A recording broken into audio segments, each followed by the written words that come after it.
দেখেন আমরা জুলাইতে কি পেয়েছি। ২০ বছর পর দেশের মানুষ ভোট দিতে পেরেছে প্রথমবারের মতো। আমাদের গণতন্ত্রের যে ট্রেনটা ছিল এই ট্রেনটা স্লিপ করেছিল, এই ট্রেনটা আবার তার লাইনের উপরে ফিরে এসেছে। এটাই তো জুলাইয়ের অবদান।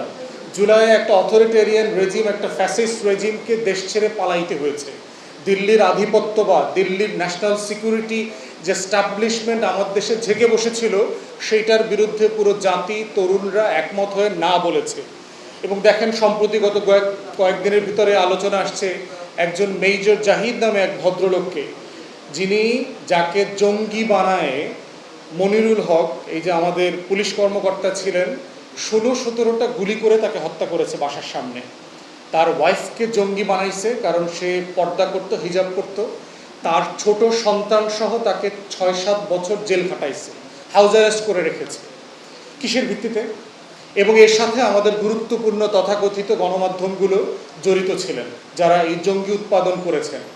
তাহলে এই যে একটা বিশাল, এবং কেন করেছেন?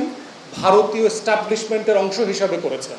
এবং এগুলো আজকে আমরা আগে থেকেই বলেছি, এগুলো এখন এভিডেন্স আকারে আসতেছে, আইসিটিতে আসতেছে, জবানবন্দিতে আসতেছে, পুলিশ কর্মকর্তারা বলছেন, গণমাধ্যমগুলো বলছেন। ৪৫ বছর ধরে কোটি মানুষের আস্থায় পাইপের বস আরএফএল পাইপ।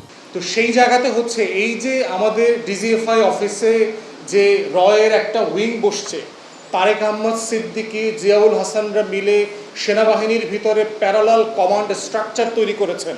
রাষ্ট্রের প্রত্যেকটা কাঠামো ভেঙে গেছে। প্রত্যেকটা আমাদের আলেম ওলামায়ে কেরাম হেফাজতের সময় যারা গ্রেফতার হয়েছিলেন, মোদি বিরোধী আন্দোলনে গ্রেফতার হয়েছে, তারা বলেছে তাদেরকে হিন্দি স্পিকিং তদন্ত কর্মকর্তারা একে জিজ্ঞাসাবাদ করেছেন। তাহলে এই যে কাঠামোগত স্বাধীনতা আমরা হারিয়ে ফেলেছিলাম, আমাদের জাতীয় নিরাপত্তা হুমকি তৈরি হয়েছিল, সেই জায়গা থেকে বাংলাদেশ আবার ঘুরে দাঁড়িয়েছে। এখন প্রশ্ন হচ্ছে, অনেকগুলো প্রত্যাশা আছে। প্রত্যেকটা লড়াই যেটা করে, আগামী লড়াইয়ের আকাঙ্ক্ষা, স্বপ্নগুলোকে বীজ বপন করে দিয়ে যায়। তো এই জন্য কোনো লড়াইয়ের মধ্য দিয়েই শতভাগ স্বপ্ন কখনো বাস্তবায়িত হয়নি।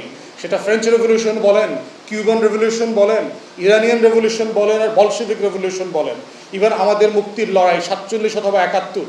এই জন্য আমরা বোধ করছি জাতি হিসাবে, আমার পলিটি আকারে, আমার রাজনৈতিক সত্তা আকারে, নাগরিক আকারে আমার কন্টিনিউ রেসপন্সিবিলিটি হচ্ছে আমার মানুষের জন্য সেই অপূর্ণ হওয়া যে লড়াইটার অংশটা রয়ে গেছে, ওটার জন্য কন্টিনিউয়াস লড়তে থাকা, কন্টিনিউয়াস বলতে থাকা, কন্টিনিউয়াস আলাপ করতে থাকা। এটার মধ্য দিয়ে জাতি হচ্ছে ঋদ্ধ হয়, জাতি সমৃদ্ধ হয়, জাতি তার আকাঙ্ক্ষা পূরণের লক্ষ্যে এগিয়ে চলে।